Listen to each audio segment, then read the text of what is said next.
I realized that I have been reading the Bible in little chunks over the last 3 years, as opposed to just reading it straight through. And the first time that I actually read the Bible, I read it from cover to cover, straight through. I wasn't a believer, didn't want anything to do with God. I was really kind of just checking it off the list as pursuing God, and plot twist, I landed there. But that was really the last time I truly read the Bible cover to cover. And so this year I decided that I'm going to read the Bible cover to cover again, as opposed to just reading one book or, several chapters. I really wanted to read it through, and I wanted to do it at a speed that I could get the overarching theme. And so on the Bible app, it has the Bible in 90 days. So I'm just been doing that. That's been my Bible plan. And it's really interesting to have studied so deeply in different parts of Scripture, and then just to step back and really hear it in a quick format. Now, I do it on the ESV version, so I can just hit play and listen to it like an audiobook while I'm going about my morning routine. And that really helps. But this morning, I was in Moses, or in Exodus. And so I'm reading about Moses. I'm hearing about Moses' life. And I've heard about Moses a million times. Exodus is one I've read a significant amount of times. But this time was different, especially just coming off of Genesis right into Exodus. And as I'm listening to Moses' life and how God was so present in his life, there were several things that really stood out to me that haven't stood out to me before. And one was how he started off life chosen by God, and then God's protection was to send him into Egypt. It feels like such a plot twist to be like, well, what we're going to do is we're going to send him into the enemy's camp for protection. But it's actually going to be better because he's also going to be still an Israelite. So he's almost part of both nations. He's in the enemy's camp while still standing under God's authority. It's a beautiful picture to show how we can show up and it may be very much where we need to be in the enemy's camp. It doesn't seem to make sense to us from a logical perspective. However, it's exactly where God needs us to be. And so as I'm reading through his life and the events that have transpired, I get to a point that I start to notice there's a pattern where it says, and God was angry with Moses. And I'm like, oh my goodness, why is he getting angry so often? It just seems like an excessive amount of times that God is angry with Moses. And he's kind of where he should be, but he's just a little bit off. And then something happens. And then God's like, all right, hold it off my anger, go do what you're doing. Because he almost misses it so many times. And then ultimately the end, he does miss the promised land because of his behavior. He decided that he was going to follow his own thoughts instead of what God said. And he missed the entire promised land. But leading up to that point, there were so many times that God basically warned him, you need to listen.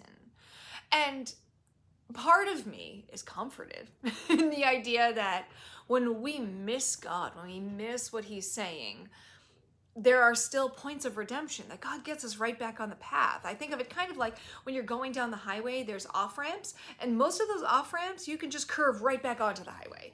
You don't really have to go and do any kind of crazy thing. You just you're off for a little bit, you slow down, but then you can get right back on the next on-ramp and get right back onto the highway.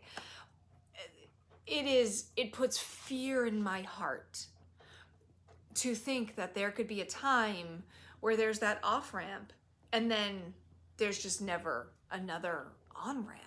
And that's ultimately what happened for Moses. Despite all of the phenomenal things he did, he still battled this place between trusting God and trusting himself, or living in fear, or letting his anxiety or his worry or his fear of the future hinder him. Now, granted, he was up against Pharaoh, and there were plagues, and it was raining frogs. Things weren't going well in Egypt. Now, Moses should have known why. Moses knew why. And he should have known better. Like, if these things are coming from God, then they must go from God. And I think of the story I just studied in I think it's in Kings, where it's the Uzzes? Ooh, what's his name? Hold on. It was King Uzziah, Second Chronicles. Anyway, so I'm reading about King Uzziah, and I'm studying it with friends, and we're reading through how, like, for like 20-something verses, it's accounting all of these amazing things that Uzziah did. He established the city. He was able to build a fortress. He basically had this prosperous nation at his hands. And he just decided that it was going to be a great idea for him to go into the temple and light incense. Which was like, no, you're not, that's a bad idea, bad move, because the only people who were supposed to go in there were the priests. There were a significant amount of rituals that needed to happen before you approached that place till you did these things, and you had to be appointed to that. It wasn't just something that you could go and do. Like, you couldn't just be like, I'm gonna go do that. And so when he went to go do this, the priests run in after him. They're like, what are you doing? And he was like standing there with like what I can only assume is like a scepter full of incense, and be like, what? I just wanted to do this. This was something that I wanted to do. And in the temple, God struck him with leprosy. Like, in that place, he became leprous. And the priest grab him, and they all run out. Like, it seems like Uzziah was like running out, and then the priests were like heave-hoeing him out. But essentially, he defiled his own temple by bringing disease in that place. Except he didn't defile the temple because it came from God, and it was essentially punishment for Uzziah in that moment. And the priests knew that because touching a leper was not a thing in those days. You do not touch a leper. They had their own colony. That was, you didn't want to share the cooties. But the priest grabbed him. It says that they grabbed him and sloughed him out. They touched someone who had leprosy in the temple. Not only should they not be touching him in general, but they touched him in the holiest place. But they did that because they knew that his disobedience was so horrific to God that he was struck in that time, and they just needed to clear the temple. They just needed to clear the temple, and God honored that.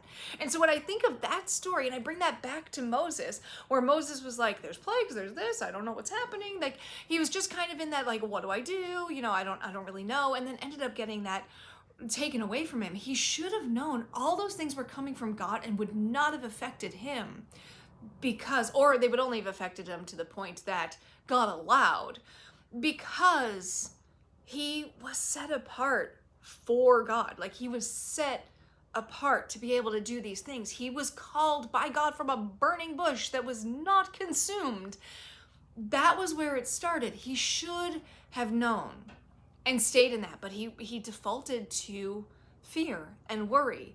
And instead of going, no, I can stand under God's authority. And because of that, he missed it. And I think the lesson for us is we don't have to end up like Uzziah, and we don't have to end up like Moses. Though we can take lessons from both of their lives. One, from Uzziah, don't get so proud that you can then get ahead of God and feel like you can walk into a place that you shouldn't be. We see this a lot, especially in churches or even in businesses. People grow to a point, it's called growing to the point of failure. You grow through the levels, and then you hit the level you should be at, but the next logical thing is to move on to the next level. And that moving on to the next level is not actually where you should be going next. You should just be stopping. It should be like, this is your level where you should be. Don't go on to the point of failure. And when we look at Moses' life, we can go, when I let my anxiety win, when I let my fear win, when I let my worry for the future win, then I am going to be on my own strength. I'm not going to be on God's strength. And instead, I should be walking in what God's plan is. I should be walking in what God has appointed me. I should be walking in how God has laid this out for me. And I think it's really critical for us to understand that we have this story so that we can see the consequences of not yielding. but we don't yield under our own power. Moses was yielding to himself instead of just abandoning himself to God, to yielding fully to God. And we have the ability to abandon fully to God, to yield fully to God, to be able to say, Lord, I want what you have for me. I don't want what you have for somebody else. I want what you have for me. And I want to be able to walk in your way. I want to stay on that highway. I don't want any more off ramps, and I don't want an off ramp that doesn't go back on. I want to stay on the highway. But I'm so thankful that we have grace that says, if I hit that off ramp, I can hop right back on. Because God makes a way. He makes a way for our humanness. He makes a way for where we fall short, to make sure that we can stand perfectly in his will. And again, I don't think I would have seen this great picture had I not chosen this year to look at the Bible differently, to be able to look through a different lens. So I encourage you, if you've been studying the Bible the exact same way for many years, maybe this is the year you switch it up. So that's it for Bible Time with Jen. Thank you for joining me.